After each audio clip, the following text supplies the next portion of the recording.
அஸ்தம சனியால் பாதிக்கப்பட்டு கொண்டிருக்கக்கூடிய சிம்மராசிக்காரர்களுக்கு இது ஒரு நல்ல ஒரு மாற்றத்தையும் நல்ல ஒரு சப்போர்ட்டாகவும் இருக்குங்கிறது நீங்கள் புரிஞ்சுக்கணும். ஸோ செகண்ட் ஹாஃபுக்கு அப்புறம் ஒரு நல்ல மாற்றத்தை கொடுக்கக்கூடிய ஒரு அமைப்பாக சிம்மராசிக்காரர்களுக்கு இருக்குதுங்கிறது நீங்கள் தெரிஞ்சுக்கணும். இந்த வீடியோவில் நம்ம என்ன பார்க்க போகிறோம்னா, சிம்மராசிக்காரர்களுக்கு மே 2026 எத்தகைய ஒரு பலாபலன்கள் நிறைந்த ஒரு மாதமாக சயின்டிஃபிக் வேதிக் அஸ்ட்ராலஜி முறையில் எதையுமே மிகைப்படுத்தாமல், பரிகாரங்கள் அது மாதிரி மூட நம்பிக்கைகள் எல்லாம் போகாமல், ஒரு கிரகமும் ஒரு இடத்துல இருக்கும் பொழுது, ராசி அதிபதி ஒரு இடத்துல இருக்கும் பொழுது, மற்ற கிரகங்கள்லாம் ஆண்டு கிரகம் என்று சொல்லப்படுகிற குரு, சனி, ராகு, கேது, மாத கிரகங்கள் எல்லாம் ஒரு இடத்துலையும் சஞ்சரிக்கும் பொழுது, பயிற்சி பெறும் பொழுது எத்தகைய ஒரு தாக்கத்தை சிம்மராசிக்காரர்களுக்கு மே 2026 கொடுக்க போகுதுங்கிறது துல்லியமாக பார்க்க போகிறோம்.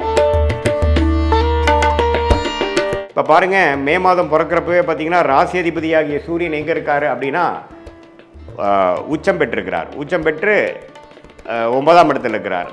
ஏப்ரலில் வரைக்கும் உச்சம் பெற்றிருந்து மே 15ஆம் தேதி, அதாவது மே மாதம் பிறந்து செகண்ட் ஹாஃப் ஸ்டார்ட் ஆகும் பொழுது அவர் ரிஷபத்துக்கு வரார்.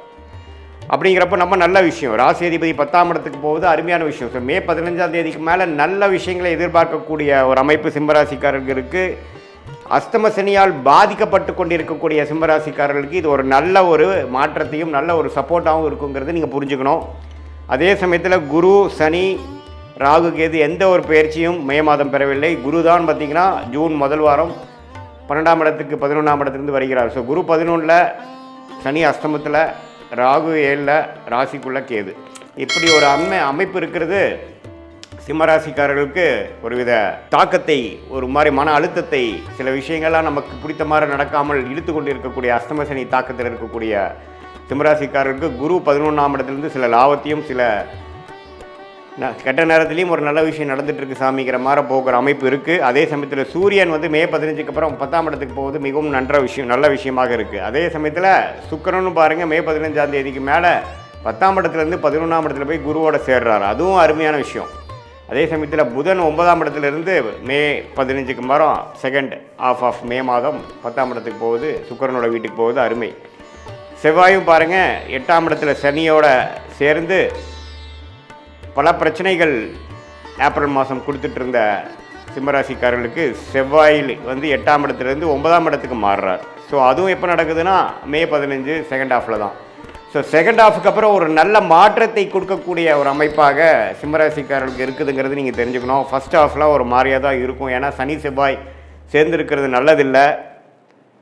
இப்போ சனி செவ்வாய் வந்து சேர்ந்து தான் இப்போ பார்த்திங்கன்னா ஏப்ரல் மாதத்தில் இந்த போர்லாம் ஒன்றுமே பிரச்சனைகள் உலகியல் ஜோதிடத்தில் கொடுத்துட்டு இருந்தது. அது வந்து சிம்மராசிக்காரர்களுக்கு 8ஆம் இடத்துல சனி செவ்வாய் இருக்கிறனால நம்பவே முதல் 2 வாரம் மே மாதம் கேர்ஃபுல்லாக இருக்கணும், ட்ராவலிங்கில் கேர்ஃபுல்லாக இருக்கணும், உடம்பு உபாதைகளில் டக்குன்னு ஏதோ வலிக்குட்டு விழுந்துருது, பாத்ரூம் போகிறப்போ பார்த்துருக்கிறது, நம்ம எதிர்பார்க்காத இடத்துல ஏதோ சின்ன காயம் படுறது அப்படிங்கிற மாதிரி விஷயங்கள்லாம் வரக்கூடிய அமைப்பு இருக்குது. ஏன்னா 8ஆம் இடத்துல சனி செவ்வாய் சேருவது அவ்வளோ ஒரு நல்ல விஷயம் இல்லை. ரத்த காயத்தை கொடுக்கக்கூடிய அமைப்பு, ஒரு ஆப்ரேஷன் பண்ணக்கூடிய அமைப்பு, அது 10ஆவதுக்கு அஸ்தம சனியாகவே போயிட்டுருக்கிறனால சிம்மராசிக்காரர்கள் ஏப்ரல் மாதம் எப்படி ஒரு மாதிரி ரிஸ்க்காக இருந்ததோ அதே மாதிரி மே முதல் 2 வாரம் கொஞ்சம் கேர்ஃபுல்லாக இருக்கணுங்கிறது கேட்டுக்கொள்ளப்படுகிறது.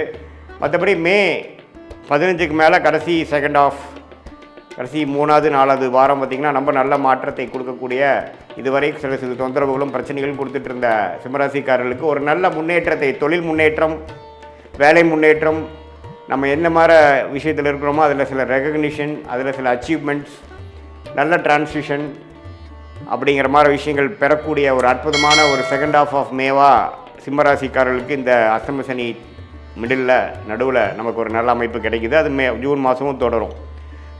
சரி, இந்த மாதிரி மாற்றத்தை வந்து யார் யாருக்கு எப்படி ஒரு தாக்கத்தை கொடுக்குன்னா, மாணவர்களுக்கு பார்த்திங்கன்னா இதுவரை ஒரு மாதிரி டல்லாக இருந்து பெருசாக ஃபோக்கஸ் இல்லாமல் படிச்சுட்டு இருந்தவங்களுக்குலாம் நல்ல ஒரு ஃபோக்கஸு. அதே மாதிரி முதியோர்களுக்கு உடல் உபாதை, ஆப்ரேஷன்லேருந்து ரெக்கவர் ஆகுறதுல பிரச்சனை, மெடிசன் கரெக்டாக ஒர்க் ஆக மாட்டேங்குது, பேக் பெயின், முட்டு வலி, பெண்களுக்கெல்லாம் பார்த்திங்கன்னா மாதவிடாய் பிரச்சனை, அடிவயிறு கோளாறு, யுட்ரஸ் ப்ராப்ளம், இது மாதிரிலாம் தொந்தரவு கொடுத்துட்டு இருந்ததுலேருந்து கொஞ்சம் மீண்டு வரக்கூடிய, கொஞ்சம் ரெக்கவர் ஆகக்கூடிய ஒரு அமைப்பாக மே 15க்கு அப்புறம் செகண்ட் ஹாஃப் ஆஃப் மே மாதம் கொடுக்குதுங்க. இதுதான் வந்து ஒரு பொதுவான ஒரு பலனாக சிம்மராசிக்காரர்கள் எடுத்துக்கணும். பட் மெயினாக துல்லியமான உங்களுடைய பலன்கள், வாழ்க்கை அடுத்து வரக்கூடிய ஷார்ட் டேர்ம் லாங் டேர்மில் எப்படி இருக்குன்னு தெரிஞ்சுக்கணுன்னா உங்களுடைய பிறந்த தேதி, பிறந்த நேரம், பிறந்த ஊரை வைத்து திருக்கணித பஞ்சாங்கத்தில் ஜாதகத்தை போட்டு அதில் நீங்கள் என்ன லக்னத்தில் பிறந்தீங்க, நீங்கள் சிம்மராசியில் உத்திர நட்சத்திரத்தில் பிறந்திருக்கீங்களா அல்லது மகமா அல்லது பூர நட்சத்திரத்தில் பிறந்திருக்கீங்களா, எது மாதிரி தசாபுக்திகள் போய் கொண்டிருக்கிறது, தசநாதன் முக்திநாதன் இப்போ நம்ம பேசின கோச்சார அமைப்பில் எப்படி போயிட்டுருக்கிறார், நம்மளுடைய தசாபுக்தியையும் இப்போ சனிப்பயிற்சி குருப்பெயர்ச்சி இந்த மாத கிரகத்தின் சஞ்சாரத்தையும் சேர்த்து வைத்து நாம் பார்க்கும் பொழுது நல்ல ஒரு துல்லியமான வாழ்க்கை பலன்கள், எது மாதிரி விஷயங்கள் நம்ம காத்து கொண்டிருக்கிறது, வேலையா தொழிலா, எப்போ இடம் மாறலாம், எப்போ வேலை மாற்றலாம், எப்போ தொழில் அபிவிருத்தி பண்ணலாம், எப்போ வந்து கடன் போட்டு நம்ம வந்து அபிவிருத்தி பண்ணலாம், இம்போர்ட் எக்ஸ்போர்ட் பிஸ்னஸ் நல்லா வருமா, வெளிநாடு தொடர்பா அல்லது உள்நாடா, எது மாதிரி டொமைன், எது மாதிரி கிரகம் நமக்கு ஜாதகத்தில் யோகமாக இருக்குது, எந்த ப்ராடக்ட்ஸ் நம்ம பண்ணால் நல்லாயிருக்கும், அரசு உத்தியோகமா அல்லது ப்ரைவேட் செக்டாரா, எது மாதிரி அமைப்புகள் இருக்குது, படிக்கிறதுக்கு வந்து நம்மளுடைய குழந்தைகள் மாணவர்கள் வந்து எது மாதிரி படிப்பு படித்தா அவங்களுக்கு நல்லா வரும், அவங்களுக்கு வெளிநாடு யோகம் இருக்கா அல்லது வந்து நம்மளுடைய ஓன் பிஸ்னஸ் பண்ணக்கூடிய அமைப்பு இருக்கா, அதே மாதிரி இல்லத்தரசிகளுக்கெல்லாம் எப்போ வந்து அவங்களுக்கு ஒரு நல்ல நேரம் வருது, எப்போ அவங்க வீட்டை வசதிப்படுத்திப்பாங்க, எப்போ வண்டி வாங்கக்கூடிய அமைப்பு, வீடு வாங்கக்கூடிய அமைப்பு, சொத்து வாங்கக்கூடிய அமைப்பு, எப்போ நம்மளுடைய ப்ராப்பர்ட்டி விற்க முடியும், எப்போ உடல் உபாதைகள் குறையும், குழந்தை பேர் எப்போ நடக்கும், எப்போ எதிர்பார்த்து கொண்டிருக்க ஒரு 2-3 வருஷமாக குழந்தை பேர் எதிர்பார்த்துட்டு இருக்கக்கூடிய சிம்மராசிக்காரர்களுக்கு எப்போ விடிவு காலம் வரும், எப்போ உடல் உபாதைகள்லேருந்து நம்ம மீண்டு வருவோம், அது எல்லாமே பார்த்திங்கன்னா சயின்டிஃபிக் வேதிக் அஸ்ட்ராலஜி முறையில் எந்த விதத்திலும் மிகைப்படுத்தாமல் நம்மளுடைய ஒரு கிரகத்தோட அமைப்பு எப்படி, ஸ்தானபலம் எப்படி,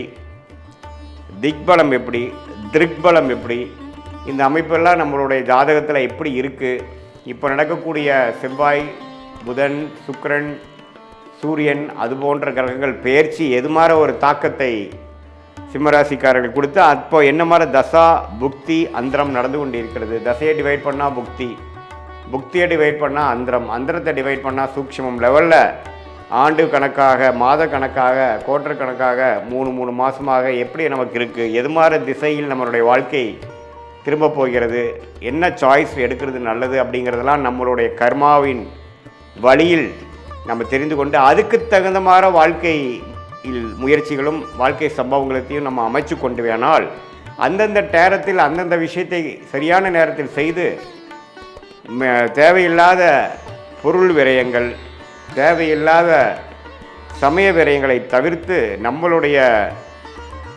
கர்மாவின் அடிப்படையிலான பிராப்தங்களையும் கர்மாவின் அடிப்படையிலான தோஷங்களையும் தெரிந்து கொண்டு அதுக்கு தகுந்த மாதிரி வாழ்க்கையை அமைத்து கொண்டேயானால் தேவையற்ற நம்மளுடைய மன சஞ்சனங்கள், தேவையற்ற முயற்சிகள், நீங்களே வந்து உங்களுடைய பிராப்தங்கள் தெரிந்து அதுக்கு தந்து போனாவே உங்களுக்கு தெரியும் எது மாதிரி விஷயங்கள் வேகமாக நடக்குது, எது மாதிரி விஷயங்கள் நமக்கு வந்து நம்ம இழுபறியாக இருக்குது, எது வந்து கர்மாவை நம்மளுடைய நேர் டைரெக்ஷனில் போகிற மாதிரி இருக்குது, எது எதிர்நீச்சல் போட வேண்டியதாக இருக்குதுங்கிறது உங்களுக்கே நம்ம சொன்ன பலன்கள் செஞ்சு வாழ்க்கையில் செய்கிறப்பவே அதோட ரிசல்ட் தெரிஞ்சு அது கரெக்டாக இல்லையான்னு நீங்களே தெரிஞ்சுக்கலாம். ஸோ சயின்டிஃபிக் வேதிக் அஸ்ட்ராலஜி முறையில் நல்லபடியாக நம்மளுடைய பிராப்தங்களை தெரிந்து அதுக்கு தகுந்த மாதிரி வாழ்க்கையை அமைத்து வாழ்க்கையில் வெற்றி பெற முடியும் என்று சொல்ல விரும்புகிறேன். மீண்டும் மற்றொரு காணொலியில் சந்திப்போம். நன்றி, வணக்கம்.